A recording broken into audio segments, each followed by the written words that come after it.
उद्धवजी मुख्यमंत्री होते, राजसाहेबांनी तेव्हा उद्धवजींना पहिला फोन केलेला की हे भीषण एक आजार आलाय आपल्यावर, त्याच्यामुळे कुठचंही सरकार असो आपण त्यांची साथ दिली पाहिजे.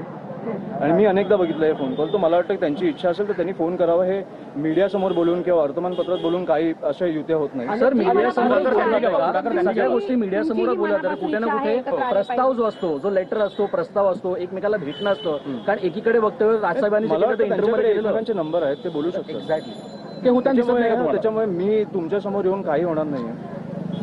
आणि हे जे येतोय ते कशासाठी येतोय तुम्हाला पण माहिती आहे की जे बोलतायत सकाळी उठून ते कोणाला फसवता तुम्ही.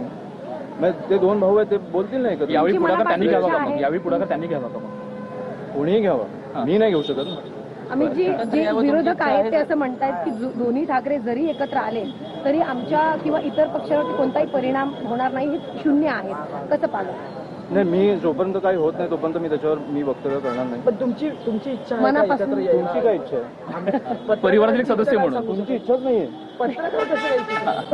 माझी राजसाहेबांची जी इच्छा आहे ती माझी इच्छा आहे. थँक्यू.